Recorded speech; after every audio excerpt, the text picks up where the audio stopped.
Helo, a chroeso i gyfres newydd o fideos a fydd yn ymdrin ar rywfaint o bwnc sylfaenol Catalysis, gan Ieuan, myfyriwr cemeg ym Mhrifysgol Caerdydd.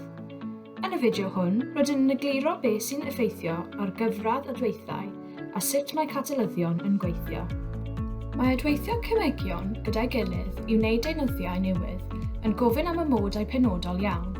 Gall y rhain gynnwys tymheredd, pwysau a mwy. Gall rhai adweithiau gymryd amser hir oherwydd does dim modd cyflawni'r amodau. Ond beth os yw'r deunydd a gynhyrchir gan yr adwaith yn defnyddiol iawn? Mae hynny'n golygu bod angen i wyddonwyr ddod o hyd i ffordd i gyflymu'r adweithiau. Gallwn newid pa mor gyflym y mae'r adwaith yn digwydd mewn sawl ffordd wahanol, ond mae'n ymwneud â chynhyddu'r cyfradd yr adwaith a pha mor gyflym y mae'r cynnyrch yn cael ei ffurfio. Rydyn yn mesur cyfradd yr adwaith fel faint o gynnyrch sy'n cael ei ffurfio fesul uned o amser. Gadewch i ni feddwl am yr hyn sy'n digwydd ar raddfa moleciwlaidd fach iawn. Pan fydd moleciwlau adweithydd yn gwrthdaro, mae angen lleiafswm egni arnyn nhw mwyn i'r adwaith fod yn llwyddiannus. Rydyn ni'n galw hyn yn egni actifadi.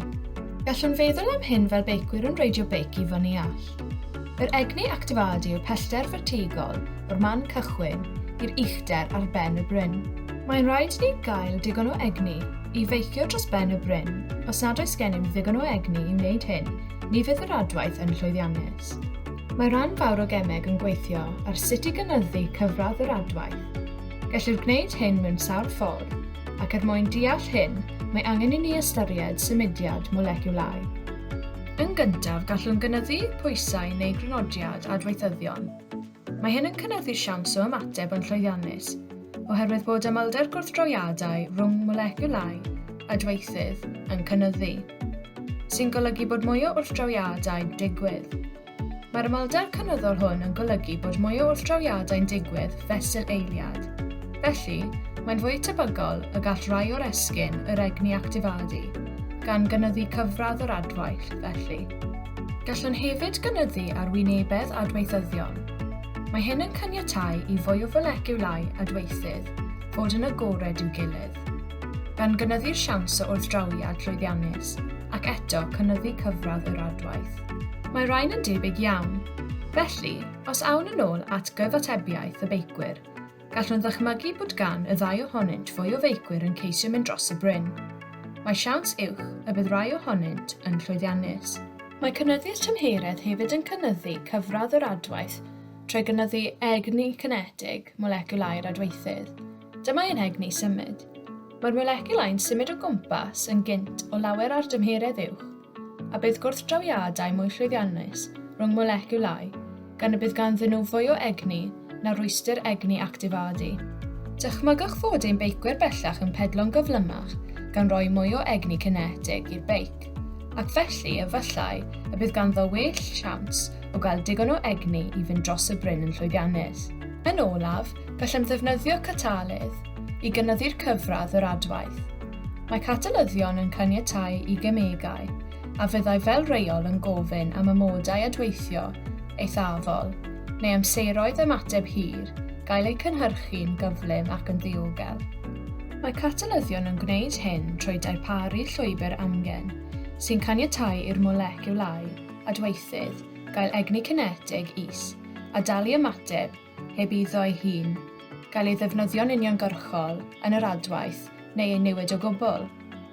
Bydd y llwybr amgen hwn yn newid yr adwaith i ddod yn fwy ffafriol tuag at ffurfio'r cynnyrch.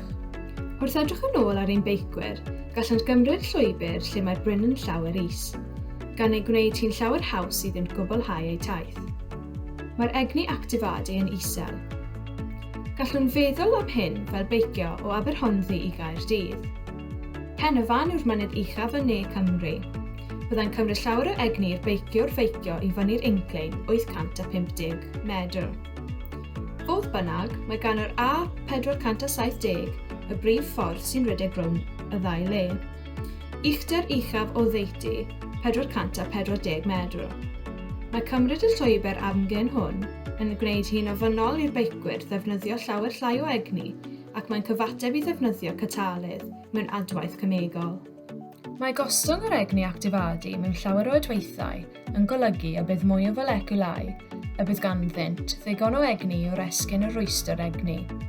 Bydd hyn yn golygu bod y siawns o ymateb yn llwyddiannus yn cynyddu, a fydd yn cynyddu cyfradd yr adwaith ac yn ffurfio'r cynhyrchion yn gynt o lawer. Mae optimeidio'r holl ffactorau hyn i sicrhau cyfraddau ymateb gwell yn waith o'r loesor, a catalysis yn rhan enfawr o diwydiant cemeg sy'n werth biliynau a bunnoedd. Yn y fideo hwn, gwnaethom drafod sut y gallwn reoli cyfradd yr adwaith a sut y gellir defnyddio catalyddion i helpu. Yn y fideo nesaf, byddwn yn ymdrin ar gwahanol fathau o catalyddion. Edrychaf ymlaen at eich gweld chi tro nesaf. Hwyl am y tro.